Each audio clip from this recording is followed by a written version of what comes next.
Hello and welcome to All Top 5s, the series of books known as A Song of Ice and Fire by George R.R. Martin and the even more popular TV adaptation, A Game of Thrones, have become a worldwide success, with a fantasy world filled with intrigue, wars and politics, among other more supernatural things. It's all fiction, but the author, Martin, has drawn on a lot of real-world historical events and themes to influence his writings. Here are 5 interesting similarities. Here's your warning, heavy spoilers are throughout this video for both the books and the TV show. You have been warned. Number 5.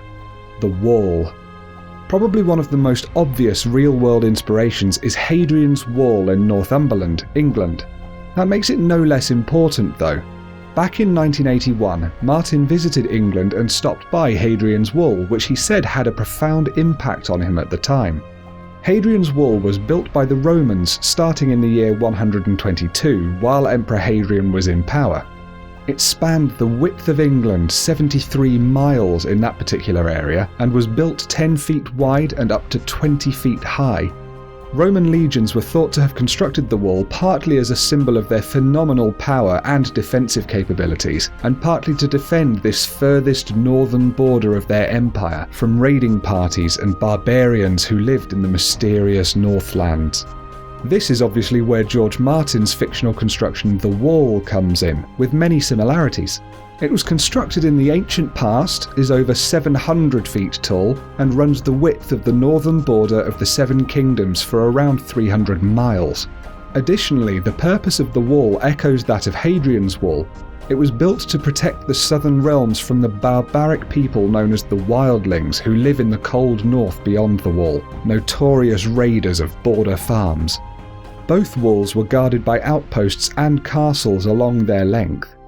Although one was built with stones by the Romans and another was built by a mythical builder with ice and magic, it's definitely not hard to see the massive inspiration that Martin took from Hadrian's Wall and injected into his books, and indeed the TV show. It's especially interesting when you can see that the fictional world of Westeros is really very similar to the UK and an upside-down Ireland.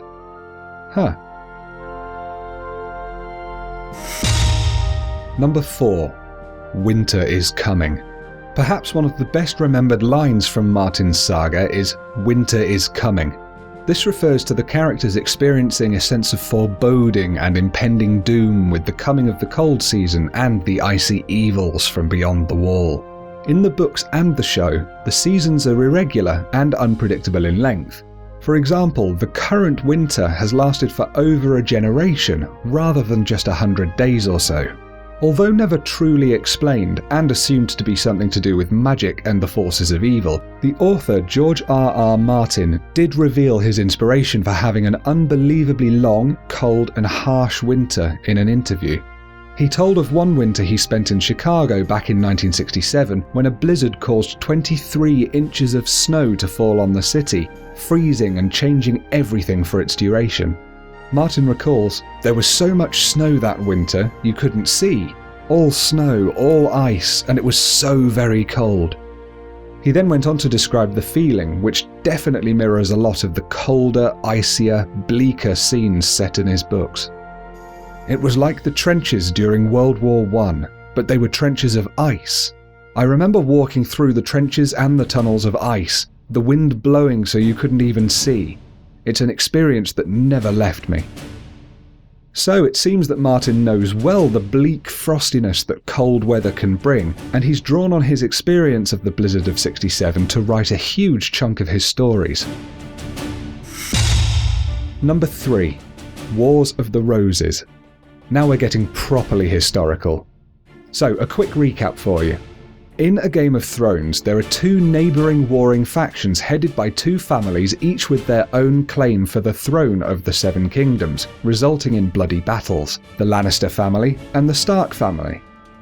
Now, in late 15th century England, 2 houses, Lancaster and York, each wanted to claim the throne of England, resulting in bloody battles. Familiar? Yes. The parallels between the 2 wars are undeniable. Even Martin himself has openly stated that he took great inspiration from the Wars of the Roses to write one of the central storylines in his saga. Indeed, the Lannisters and Starks feuds sit prominent throughout the series as well, though he does say that he doesn't just repeat history in his work, choosing instead to rewrite it and take it off in unexpected directions. But there are huge similarities nonetheless. Even the names Lannister and Lancaster, and Stark and York, are echoes of each other. The Yorks lived in the north like the Starks, and the Lancasters had vast amounts of money on their side, like the Lannisters. On a side note, it's interesting to add that in A Game of Thrones there's a third, more distant family, the Targaryens, headed by the almost solo, exiled figure Daenerys across the sea. This too is strikingly similar to the role played in the Wars of the Roses by Henry Tudor, who lived across the sea in France in exile.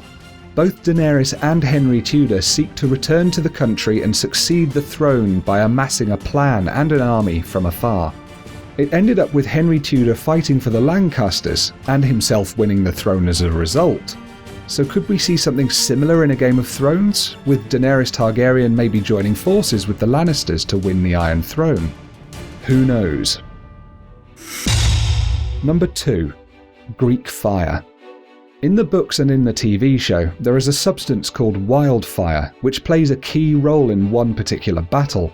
It's a highly dangerous liquid, as, when ignited, the volatile substance explodes with an incredible force and burns uncontrollably with a bright green flame. This is one of the revealed reasons for Jaime Lannister killing the Mad King to stop a wildfire plot, but is also the key to the Lannisters' victory over Stannis Baratheon's vast naval fleet at the Battle of the Blackwater, where it's used as an incredibly destructive weapon. As with many concepts from Martin's books, wildfire is rooted in reality, although it's not as annihilative as the fictional alchemical green substance. It's based on Greek fire, a weapon from around the late 600s used in Byzantine naval battles. It was greatly successful and turned the tides in many military engagements at sea for the Empire. Interestingly, we don't know exactly how Greek fire was made, adding to the mysterious and magical nature of its inspirational successor, wildfire. It's thought that the substance was made of any and all of pine resin, quicklime, sulfur, naphtha, nitra, or calcium phosphide. It was channeled through a siphon after being heated and pressurized, adding to its destructive capabilities, but the recipe itself was a highly guarded secret and we may never know its true composition.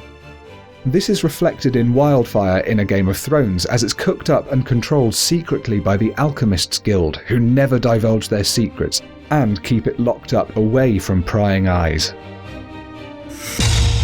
Number 1. The Red Wedding. Now, one of the most memorable and shocking scenes depicted in the whole of Martin's series of books is known as the Red Wedding, a bloody massacre that takes place at the Twins, a castle held by the Freys. Lord Walder Frey murders Robb Stark, Robb's wife and unborn child, his mother, and most of his bannermen and soldiers as revenge for breaking a marriage pact. It becomes apparent that the head of the Lannister family had conspired with House Frey and House Bolton to carry out the massacre, so each of these families would gain something from the slaughter of the Starks. This entire nuanced and shocking set of events are based on two separate massacres that Martin drew upon for inspiration: the Black Dinner and the Massacre of Glencoe.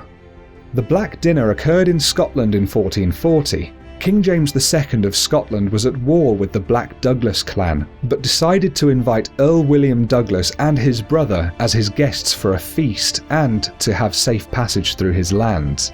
During the feast, however, later known as the Black Dinner, a black bull's head was presented before Earl William as a symbol of death. He and his brother were then dragged away and beheaded, crippling the king's enemies, the powerful Douglas clan, in the process. You can definitely see the similarities with the Red Wedding. The Massacre of Glencoe involved a similar theme of hospitality turned murder. In 1692, in the Scottish Highlands, Clan Campbell were the invited guests of Clan MacDonald of Glencoe and orchestrated a massacre that took place in and between three separate settlements in the area. Clan Campbell were outraged by Clan MacDonald's delay in pledging allegiance to the new monarchs, and in the night while they stayed, they murdered 38 clan members who had given them hospitality, killing another 40 women and children in the chaos. Although this is a role reversal of what was written into the Red Wedding, the brutality and motives have definite parallels with the real-life Glencoe massacre. And that's it from All Top 5s for this week. Apologies if you're not a Game of Thrones reader or viewer, but for all its faults, I think it's a very, very entertaining series, and it's really interesting to see how many real-world events and concepts became written into the stories. He definitely takes a lot of inspiration, this chap. I'd be interested to see if you have any other things that I've missed that you've noticed in the series or in the books. Please put them down in the comments.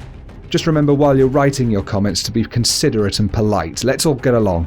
If you've enjoyed this video, please do give it a like. That's the thumbs up button, because it really helps me out and it helps other people find these videos as well.